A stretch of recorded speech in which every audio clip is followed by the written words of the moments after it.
Hey guys, welcome back to my channel. In today's video, I'm going to be talking about the Book of Azrael by Amber v. Nicole. So I'm just going to get into it, you guys, because I cannot with the spoiler-free sections. All I can tell you is that this was a 5-star read for me. It's an adult fantasy romance. It is a slow burn, enemies to lovers. There is dual POV. And I would say that there's urban fantasy aspects. So in our main character, Dianna's world or Diana's world, I don't know how to say it, there are cell phones and cars and TVs and all that. And then in Samkiel's world, there's not. He doesn't understand slang or what a cell phone is. So you get both, like the best of both worlds. And both of our main characters are fierce, powerful, but they're also dominant and possessive and jealous. So if you don't like that in a main character at all, you will not like this. Yes, there is spice, but like I said, it is a slow burn. I feel like the payoff is amazing, but I will say, until 80% of the way through the first book, there is not a spicy scene. But I'm okay with that because the payoff was amazing. And it was very detailed, it was well written. I definitely approve of the spice because sometimes, like everything else about the book, the plot, the romance prior to the spice can be really good, but I feel as though sometimes the spice doesn't hit, but it hit for me. So I will say that. There is representation for those with PTSD and night terrors and nightmares. So that's touched on, which I thought was really interesting. I don't see that talked about a lot in the book. And there is like a sister friendship that is like one of the main themes of the book. I don't know if I guess theme would be the right word. But yeah, that's just constantly circled back to, and it's really cute to read about. And I don't know, like it plays a role in the story. So there is, you know what, that's all I'll give you. That's all I'll give you. I mean, I could kind of describe like synopsis, but you could just look it up on Goodreads. Like anything I say is going to be kind of similar to that. Like there is our main character, samkiel, also known as Liam, is basically depressed. Like when the book starts, he's just hiding away. Like he is known as the world ender because he literally did end his planet. It's kind of, I don't know, it's like a big story. I don't even know how Amber Nicole came up with this stuff. Like it's just so well thought out and really, really interesting. So he ended up ending the world, quote unquote, but just that planet. And he just went into hiding. So some of the people that, what was he? I think he was a king because his father died. So he became the king, but he was also a god. So he wasn't just a god, but I think he was also the ruler, but he just disappeared. Like nobody hears from him. He's depressed, like hair grown out, beard grown out, and he's just sulking away, like does nothing all day long because he's so depressed because of what he did. Like he just did that out of pure rage. So eventually he's like pushed, like he has to come back because there are still people from his council, if you will, excuse me, that need him because there's a new threat presented to, I guess, the new world that they're in. And so he's forced to come back, but he's like, I'm just coming back to fix this problem, then I'm going right back to my hole. But he can't because things got a lot worse. So anyway, that's like his headspace when he's coming back to the world. He is down on himself, like insecure, depressed, all the above. And our main character, Dianna, is kind of dealing with her own issues. Basically, she was able to save her sister from death because she made a deal with, not the devil, but she made a deal with this man named Kaden who comes from the other world or the underworld.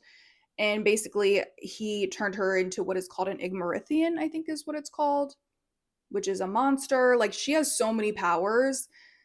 She's able to, like, shapeshift. She's just super strong. Like, it's just crazy what she can do. So, in exchange for him bringing her sister back to life, she got turned into that monster. And she's basically his slave, his lover, his, I wouldn't say slave, but yeah, kind of. Like she feels trapped. It's like an abusive relationship. They're not really together. They just hook up and she does all his dirty work for him, which is just like K-wording people, like basically his assassin, if you will. So one day, I think he tasks her with finding this relic called the Book of Azrael, and she doesn't know why, but all she knows is that he needs this by any means necessary, and then that's how she ends up crossing paths with, why did I say it like that? That's why she ends up crossing paths with Samkiel, Liam, while she's looking for this Book of Azrael, and then he keeps her prisoner just to interrogate her. And then this isn't really a spoiler, but there's like an interesting lie detector scene, which I haven't seen in a book before. There's just lots of things in this book that I hadn't seen before. I haven't been reading, like ever since I picked it back up, it's not like I've read tons of books since I've been back. So I'm sure that this has been done before, maybe. But I really like the mix of the urban fantasy and like the traditional fantasy world, because Dianna comes from the world where they have cell phones, TVs, and all that. And then Samkiel is like completely different. Like, doesn't know what a cell phone is, doesn't understand slang or like some of the things that people do from her part of the world. So, yeah, and it goes from there. So, I don't think that that's much of a spoiler, just kind of sets the scene, just letting you know that they do eventually cross paths. And something to note is that like they are enemies to lovers, because he hates Igmarithians. Like, these monsters, there used to be a lot more of them. So I think that they thought that the Igmarithians had been extinct or something, and there's not that much more left currently where we are in the story. Like, there's only a few of them. But yeah, he panics because he realizes that she's an Igmarithian. And so then they're mortal enemies. It's this whole thing, and we're trying to find out, what does Kaden want with the Book of Azrael? Like, what is in the book that is so important to get? And so at first it's like, she's wishing like, Kaden, I wish he would come and save me, blah, blah, blah. And then, stuff develops. That was a really, really long non-spoiler section, but let's just get into it, girl. So where do I begin? Let me look at my notes again. So our characters. Okay, I will say about Liam Samkiel, I think I'll just call him Samkiel. I don't know. I kind of like saying it.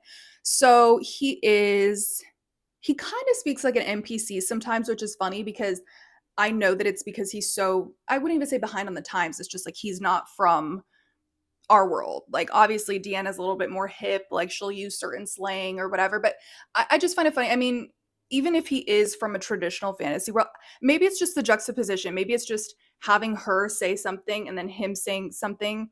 Like, I probably wouldn't have noticed it if I was reading a book about just him and his world. Do you know what I mean? But like, in contrast, I'm like, oh my God, he sounds like an NPC. So I don't know, like maybe if I went back and read some of my other fantasy books where it wasn't urban fantasy, that I would notice it more. But I don't know. It was funny. I mean, I don't know if that's necessarily true for all fantasy books. It's just, I think that he particularly was just kind of like, he would never use, is the word conjunctions? Like, he would never say, I don't mind. He would be like, I do not mind. Like, I don't know, just something like that. It's just, he sounds like Siri sometimes. It's just giving NPC. So, or like Chat GBT. That's maybe what I meant to say, but NPC too, I guess. But I think as he goes on, he starts like picking up more from her. Like, that's actually pointed out, that he starts like cursing and just picking up some of her slang. But yeah, I don't know. I appreciate seeing that because it was getting a little bit much. But I still love him though. It's just funny. So it's just, I have like all the spoilers right here. So I'm like, okay, wait, where do I begin? So it was just a roller coaster. So there was this man named Drake who Dianna was tasked to kill. And then I think we were shown the scene where she killed him, but in the back of my head, I don't remember exactly that scene because it was a while ago. The book was kind of long actually. But in the back of my mind, I knew she wasn't going to kill him. I just had a feeling because it was emphasized so much, like how close of a friend he was and how much it pained her to do it. So I was like, I just feel like she's not going to do it. Like, why would she be loyal to Kaden over her alleged closest friend? Like, I just had a feeling he was going to live, and then he did. So I'm normally not that good at predicting things, but surprise, he was alive this whole time. And then at whatever point in the story, he was revealed to be on her side. Like, he came in clutch, essentially. And then in the end, he was like the biggest betrayer of all, like supplying Kaden with whatever information that he needed.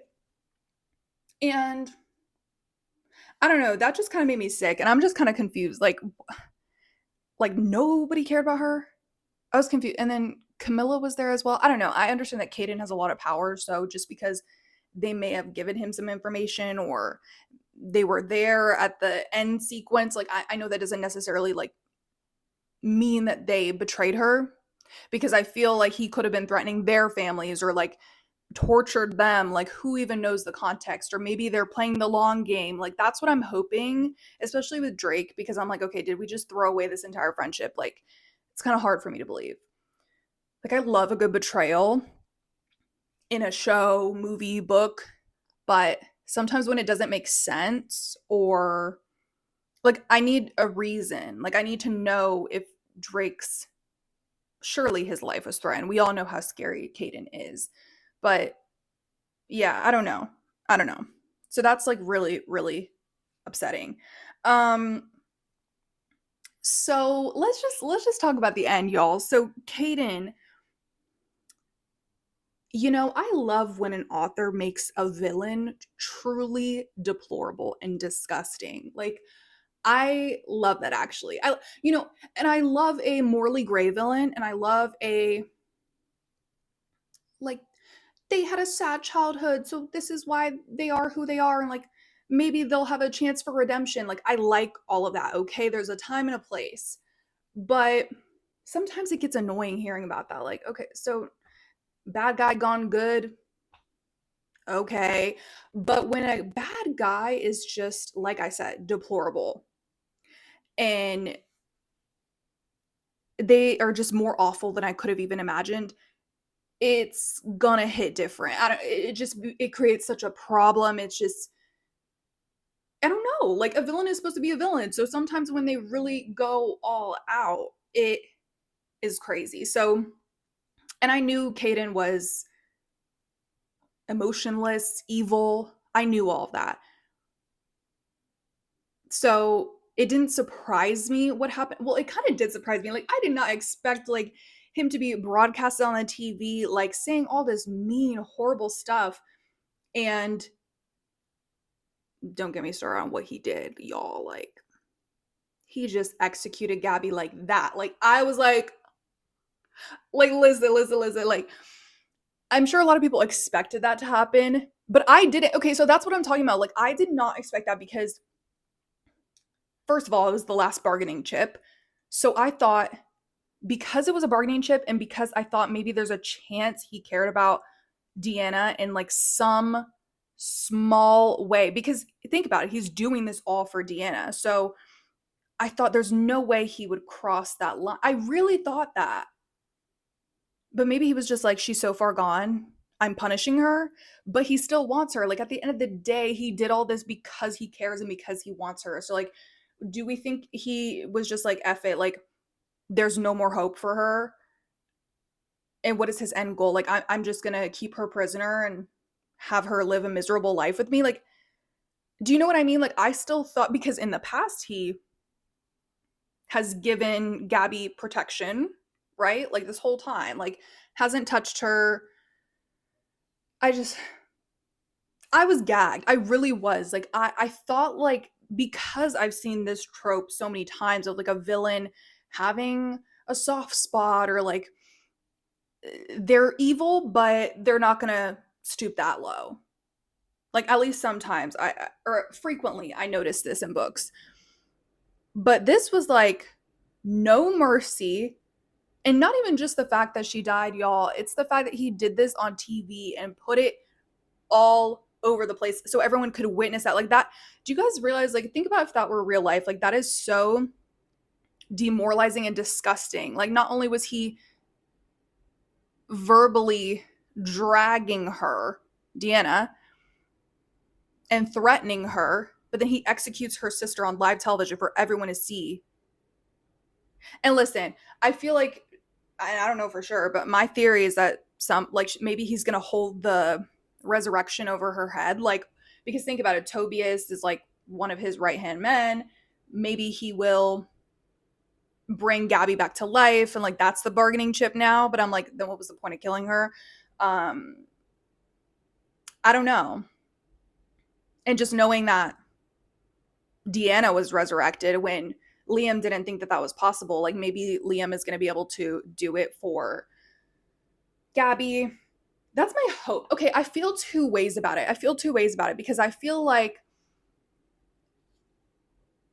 if it is final, it just makes it sucks, but it just makes the story that much more like painful and realistic and like, oh my gosh, she like Amber's so ballsy for doing that. I always think that. I always think that when an author does something like that for like a main character or like a loved character, I'm like, wow. And maybe people think like, oh, Gabby was just a pawn, like an Amber story. Like, oh, she was just created to set up the plot for Dianna's villain era or like her grief era. But I don't even think it was like that because there was so much, there were so many moments in the first book that really endeared us to like this sister relationship. And of course it was going to lead to this result. I'm sure maybe that was Amber's intention from the beginning. I don't know. Like maybe she could tell me. Probably. But because it was the one thing that kept Dianna going. Like the one thing she did not play about. So like it makes total sense that this was always going to be her fate. But anyway, like I say all that to say like it wasn't just telling us how much she loves her sister. Like we saw those moments and we saw how like we were told Gabby's so pure. Gabby and her have an amazing relationship. But it wasn't just that, we were shown it. We were shown how sweet her sister was and like the closeness that they shared, and it was just that much harder because I actually felt for Dianna. Sometimes I read books and it's like a character dies and it's like, okay, well, no offense, but like they only hung out a few times and like I'm not like, of course it's sad. I'm just saying it doesn't really hit as much as if you put in the work. And Amber really put in the work because there were so many scenes between these two and it was told over and over how much, again, this was the only thing Dianna cared about. Dianna, what do y'all say? I need to know. So, and just in general, that sequence at the end of the way Kaden went about this, like I said, it being on live television was crazy, but just I loved that way of revealing. I don't know, I just love that ending. Like I had never read it. Like I said, I haven't read that many books since I got back into it. I think I'm on like my 19th book this year, but still, I'm new in terms of like re-entering the community. But I just can't explain it. Like just especially, oh my god, okay, that's what I'm trying to say. Like the beginning when they were like, let's cut to the weather, Jill. And then Jill's like, yeah, it's gonna be blood showers, or I don't know what she said, but it was so iconic, like in a bad way. Like, oh, he's not just evil. He this has got a little flavor to it. This is, like maybe if he was a good villain, this would be iconic. Like this would be so, like I'm eating this up, but no, like, and even though he's so evil and so disgusting, I'm like, oh my god, like this is so evil in a genius way. This is something I would do if I were valid in my anger, maybe. Not the last part of him executing Gabby on live camera, but or maybe like let's say I hope Dianna does this exact same thing to him and executes someone he cares about on live TV. Now how about that? And my whole thing is like, and not to be super morbid and like trigger warning, I don't need to talk about this in jest, but what is Kaden's goal here actually? Because he got the book. So I guess his goal is to get rid of Liam and yeah, take over the world and blah, blah, blah. Open up the realms again. Because when Liam dies, the realms open up again. Okay. So I get that that's his goal, but it also just, but you got the book. So just move forward with that. Like obviously his goal is to get Dianna back in some way, whether he's going to like keep her prisoner and torture her and force her to be in a relationship, or whether he hopes to get back into her good graces. So what is stopping her from ending it all? Like, and I don't want her to do that, and I don't want anybody to do that. If you have one person in the world that like, and I think maybe that's the problem. Yeah, that's actually interesting. And hold on, I'm going to talk about this. It is interesting because Liam brings up a couple of times, like, you keep talking about other people. Like, she almost did sacrifice her life for him to be able to get the book. Like, she does not care about herself or value herself in any way. Like, it's always been Gabby, like, I will give up my freedom and be this man's slave, which I don't think she probably knew the extent at the time, but like, she didn't even fathom leaving this man. And because it's multiple things. I'm not saying that she wasn't strong enough or that she didn't love herself enough to leave. That's not what I'm saying at all, because it's very complicated. It's like Stockholm syndrome. It's, fear for retaliation on Gabby's part or like on her life. Like, she probably doesn't think it's possible. So again, I'm not trying to like discount that at all. Like, one thing about me, I do really understand trauma bonds and like the hold that an abuser can have over you. So I like that that was kind of detailed and talked about, and that Gabby like gave her that push, and that Liam was just like that rock that made her feel like she could actually leave. And that's what sucks, and that's what makes it so sinister, because and that's like it does mirror reality in that way, because then in the end,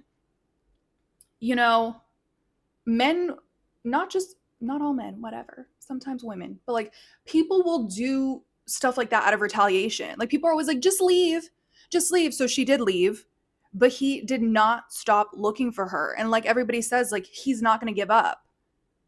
And that like sinking feeling that she had, like, I felt that, y'all. And like, she felt like she couldn't run anymore. I thought it was going to end more so like her presenting herself to him, like, here I am, enough with the madness. But she thought Gabby was safe, and that's exactly what I'm talking about, where it mirrors reality, because people think, just leave, you'll be fine, just like make sure the cops do a little courtesy patrol, or like just be armed, just watch your back. No, like, some people are so crazy. Do you understand?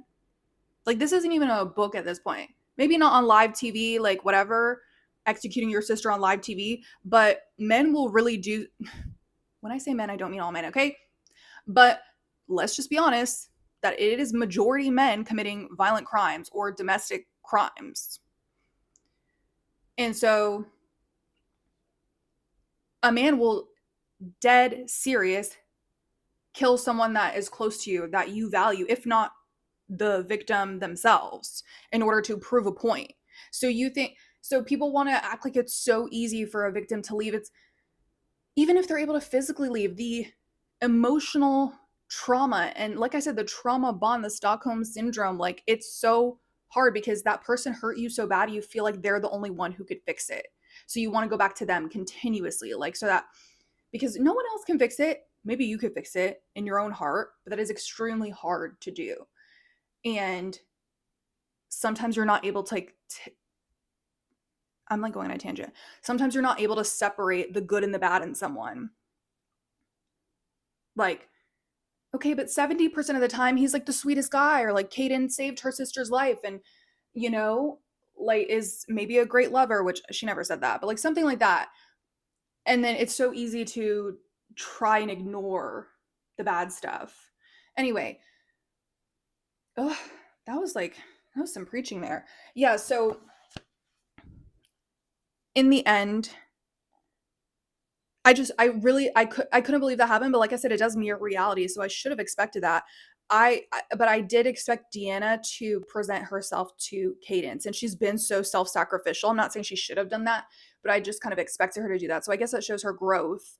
Unfortunately, Gabby was collateral damage. But honestly, I'm here for Diana's villain era. Like, I need her to K-word this man so bad.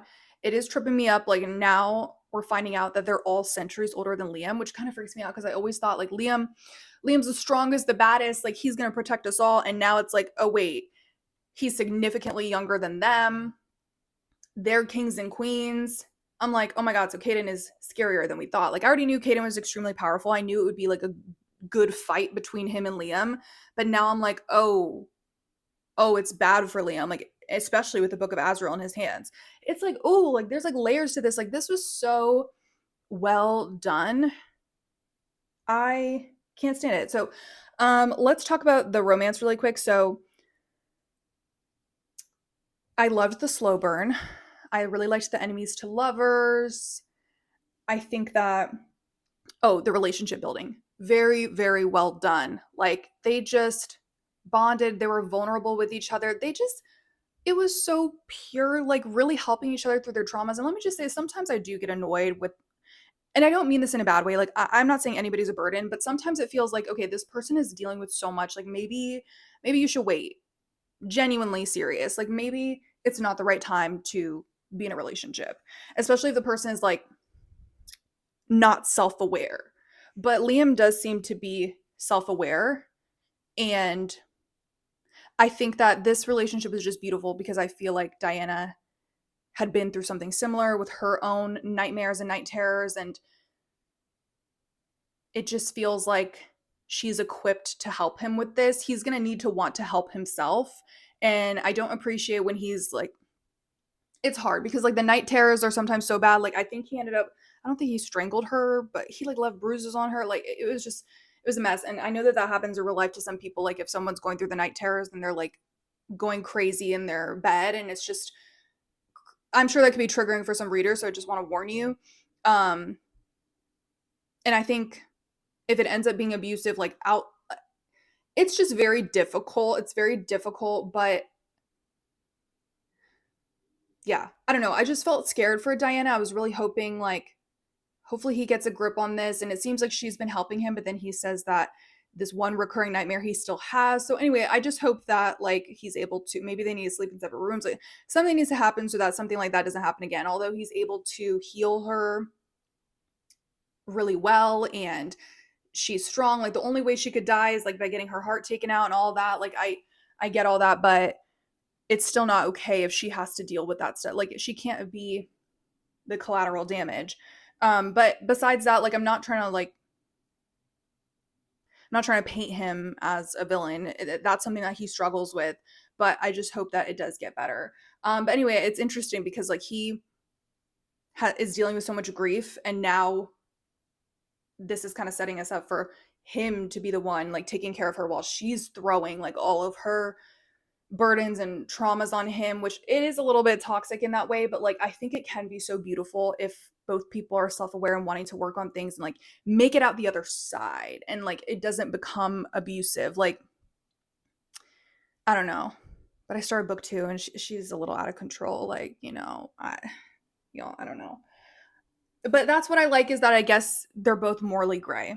And maybe that's why some people label it as dark, because if you're not able to like understand that people are morally gray and like understand mental illness and like stuff like that, then this may not be for you. And I'm not encouraging anybody to like deal with certain behaviors, but it's a book. Like it's a book, and I'll just leave it at that. But yeah, the relationship building was so sweet. I love how they're two very different people, but they have the similarities, like I said. But her coming from the more modern world and like making fun of him, and then him making fun of how crass she is just like so funny and cute. But let me just say the sexual tension. I just love how jealous they both are because they're just so into each other. Their dirty talk is top tier. I personally just don't like the P word. I don't know if that's internalized misogyny. I think Trump ruined the word for me. I don't know. It just also just sounds so brash to me. I don't know what it is. But besides that, I love everything he says. There's this one quote: "If we weren't so preoccupied with finding this book, I would show you in 7 different ways how much it does not affect how I feel about you." And then there's something following that I highlighted. And later on, he says, "That's 8 ways now, because when we leave here, I'm going to F the word friend out of your vocabulary." I've heard quotes like that before, but it's always going to hit for me like when they hate being called her friend because they just, I don't know, are so into her. Like, don't call me your friend. What are you talking about? I'm obsessed. But I have a lot of quotes here. He calls her bad girl this one time. Loved that. This is a sweet quote. "You already consume my every waking thought. Must you consume my dreams as well?" I love it. I love this. I love this. So, top tier. The spice was great once we finally got to it, but the lead up was insane. It was amazing. So, like I said, it comes in about 80% of the way through. So I think that's all I had to discuss. Thank you guys for watching this video. I highly recommend you reading the book. I think that the romance is very much up my alley. I just really loved the dirty talk. I liked the spice, but I also loved the connection between them two. Like, I fell for them as a couple. Like, just the way they're so vulnerable with each other, and they just care so deeply. So it's not just spice based. And there was plot twists and an amazing sister relationship, and then the end really gagged me. There's a real true villain here, and it just sets up the next book to be so, like, what was I going to say? I don't know. I just look forward to digging into the second book. So I will catch you guys in my next video. Thank you so much for watching, and I will see you then. Bye.